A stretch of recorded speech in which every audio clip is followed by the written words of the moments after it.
Avec ce vidéo du chapitre 30 de mes notes de cours, je vais résoudre une première situation dans la section 1.11 de Séguin sur le théorème de Gauss. La situation 1 qui s'intitule « Le flux dans un champ électrique uniforme » et dont on peut lire le libellé à la page 99 de Séguin. Après la première lecture, on réalise que c'est un problème que je vous dis être relativement simple, de calcul simplement du flux électrique, une grandeur physique que l'on ne calcule de toute façon pas très souvent. Mais on va le faire ici comme c'est demandé. Bon, première des choses, on nous dit qu'on va avoir un cerceau circulaire en plastique de 50 cm de rayon. Donc, je l'ai mis ici directement en mètres. Placé dans un champ électrique uniforme de 800 newtons par coulomb. Donc, on nous donne le module de E. Par la suite, on nous parle de l'angle de 30 degrés que fait le cerceau avec l'orientation du champ électrique. Ça, je vous dis que sans représentation, sans schéma donné par le client, par la personne qui me présente le problème, j'aurais peut-être un peu parfois de difficulté à être sûr de si j'ai bien compris le problème. Moi-même, avant de le résoudre, je suis allé voir la solution qui est proposée par Séguin pour être sûr que je comprenais bien où était son 30 degrés là, par rapport au cerceau et au champ électrique. Si j'amènerais le problème en examen, là, je m'assurerais qu'on puisse identifier clairement où est ce 30 degrés-là. Pour ce faire, versus ce qui est montré dans Séguin, c'est sûr que c'est plus facile de réaliser que c'est un cerceau de rayon 50 cm lorsqu'on voit le cerceau de face comme ceci. On cherche le flux électrique. Avant de le mettre sur le dessin, je vais l'identifier. Je n'ai pas parlé possiblement dans le résumé tout à l'heure, mais le flux électrique, on a dit que c'était la quantité de champ électrique à travers une surface, que ça se calculait en faisant E fois A. Ben, E, c'est des newtons par coulomb. L'air, c'est des mètres carrés. Donc, quand je multiplie les deux, ça va être des newtons mètres carrés par coulomb. Ça, c'est ma valeur de flux électrique. Ici, j'ai l'angle qui m'était donné.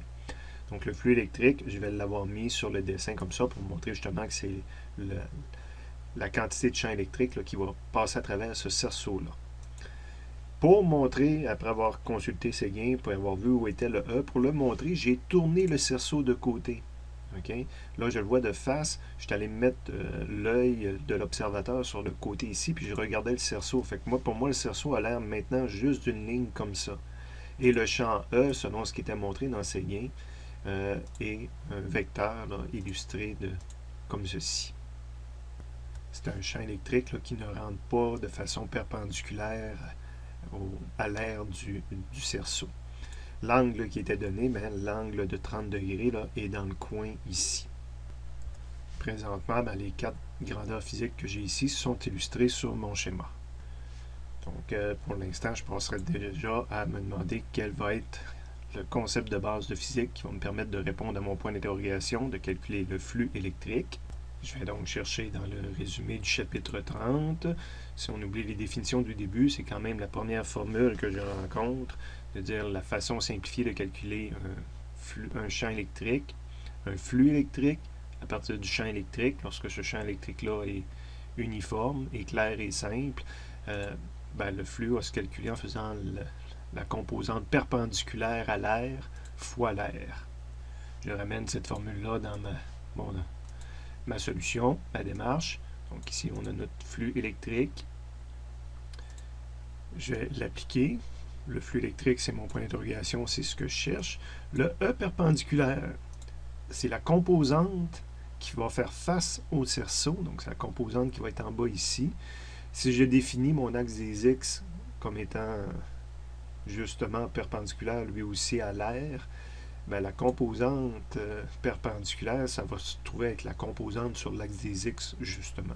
Donc, je pourrais calculer en calculant tout simplement la composante selon X d'un vecteur fois l'air du cerceau. Donc, j'ai écrit une équation, puis présentement, j'ai rien de connu. Donc, on va y aller par bouchée. Première chose, calculer le X, c'est la composante selon X d'un vecteur quelconque. Donc, au besoin, on va dans le résumé dans l'annexe sur les vecteurs, mais on l'utilise quand même à plusieurs reprises, cette formule-là. Donc, je l'applique, je vais calculer EX, ça va être le module de E, le E est donné, fois le cos de θE. Puis quand on utilise cette formule-là, je vous rappelle que l'angle est défini par rapport à l'axe des X, ce qui n'est pas le cas ici. Donc, c'est pour ça que je n'ai pas mis de valeur, je n'utilise pas le 30 degrés, parce que mon θE, c'est l'angle par rapport à l'axe des X. Ça devrait être l'angle qui est ici. Donc, j'ai écrit une deuxième équation, mais ça m'a rajouté une inconnue que je peux régler immédiatement, parce que là, c'est purement de la géométrie ou de l'analyse de situation. Le θ que j'ai besoin, l'angle qui est ici, par le principe des angles opposés par le sommet, le 30 degrés, je vais le retrouver ici. Donc, je vais avoir 90 degrés plus le 30 degrés. Donc là, je suis parti d'une donnée de base, plus un principe de géométrie simple. C'est ma troisième équation. Je n'ai pas augmenté mon nombre d'inconnus. Donc, j'ai réglé θE, je me trouve avoir réglé EX qui est ici. Il reste le A réglé, mais là, c'est de la géométrie simple. C'est l'aire de mon cerceau, donc je pourrais l'identifier. C'est l'aire de cette surface-là. Ici, c'est peut-être moins intéressant de le mettre de côté comme ça, parce qu'on ne la voit pas, l'aire, quand on regarde la ligne comme ça. La formule, évidemment, c'est l'aire d'un cercle, pi r carré, que j'adapte à mon problème. Donc, le A, ça va être pi fois le 0,5 des données du problème au carré. C'est ma quatrième équation à 4 inconnus. Donc, le problème d'un point de vue physique est terminé. J'utilise soit la calculatrice scientifique pour programmer mes 4 équations puis obtenir mes réponses, ou soit que je procède moi-même au traitement des 4 équations. Et j'obtiens un champ, évidemment EX était négatif, parce qu'il est vers l'arrière, mais de toute façon on prend la valeur absolue. J'obtiens un champ de 314 newton mètre carré, pas un champ, un flux électrique, il faut faire attention, ça c'est un champ électrique, newton par coulomb, ça c'est le flux électrique, 314 newton mètre carré par coulomb. Je prends quelques secondes supplémentaires pour vous montrer que j'ai programmé les 4 équations dans ma calculatrice scientifique et qui m'a redonné les réponses qu'on vient de discuter.